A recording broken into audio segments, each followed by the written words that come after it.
xam nga nit ñi bu ñu maîtriser loolu donc yéen ñi nga xam ne ay leader d'opinion ngeen dañu ne feebar bi 14 jours lay def ci yaramu nit ci intervalle 14 jours yooyu lay fay waaw kon man docteur Ndiaye su ma jotee kenn faj ko te peut-être mesures yi ma waroon jël yëpp jëluma ko kon man mi médecin chef du ma toog fii di wax dañ ma war a isoler pendant 14 jours ma war a toog fenn fukki fan ak ñett lu ma yëg sama yaram ma koy wax comme ça su dee sama yaram tàng na fekk nekkoon naa en contact ak koo xam ne am na coronavirus bi du ndax dama nekkoon ak mu en contact moo tax feebar naa mais nag pour éviter comme ni ngay dégg Italie 1000 cas Chine 90 000 cas pour ñu éviter loolu kon même man en tant que médecin équipe bi ko chargé woon yëpp suñu amuloon protection bi ci dal ba yaakaar ne feebar bi xam ñu ndax dugg na wala duggul li gën a wóor mooy ñaaw njort mooy nañ ma teg fenn pendant 14 jours observé ba su ma commencé nag am ay signes ça ne veut pas dire que dama feebar looloo ma dal ndax fii ñu bari ñu am tuberculose di doxantu ci mbedd mi te pourtant wàlluñu kenn kon nag buñ ko defee man su ma ñëwee ñu defal ma test bi bu positif ñu mën ma teel a faj mais au moins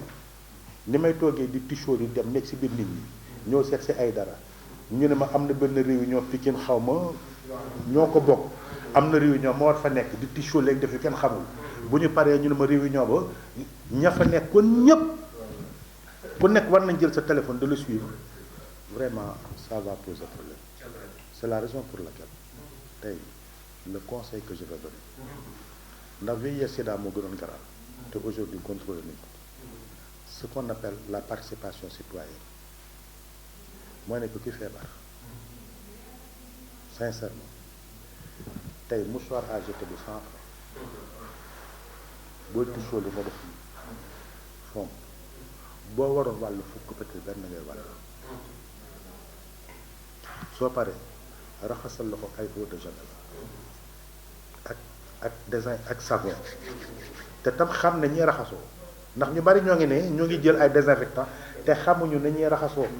ndax booy jàpp sax dañuy jàng noo jàppee booy raxasu nii ngay def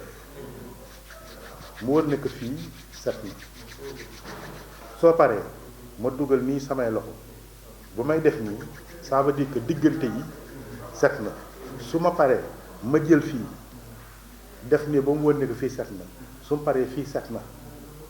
soo paree ma laal sama loxo bi nii si ginnaaw mu wër ne que fii set na laalaat fii bu soo paree jël lii def ko nii mu wër ne fépp fu doon duq foo xam mënoon na fi xaj loolu dañ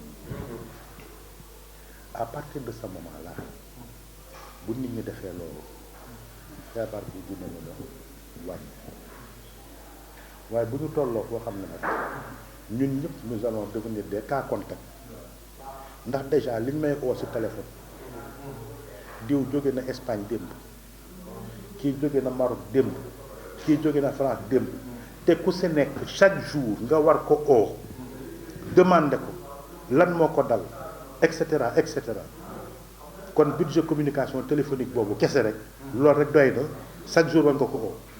deuxièmement nit ko war na jënd thermomètre pour que bu yaram bi commencé tàng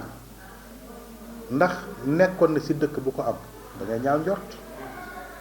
ñëw na Sénégal pendant 14 jours na toog ñu observé ko vraiment nit ñi on leur demande à toute discipline ce n'est pas nag da nga jógee Espagne soo génnee ñi daw say doom di la beddi tel n'est pas le cas il faut que les gens ont la bonne information c'est lan mooy cas contact docteur Ndiaye traité na fi benn cas coronavirus jarul ñu koy daw wóorul sax ne am na ko waaye nag man war naa tourner am fu ma toogee pendant 14 jours te su ma toogee pendant 14 jours dootuma mën a faj keneen du mën a faj kon le centre de santé Dominique et les structures de santé peuvent être paralysées. Il faut que nit ñi jàppee ko noonu ba xam ne que coow bi ñuy def wala di génn de fausses informations les conséquences de ces fausses informations voilà ce que ça crée.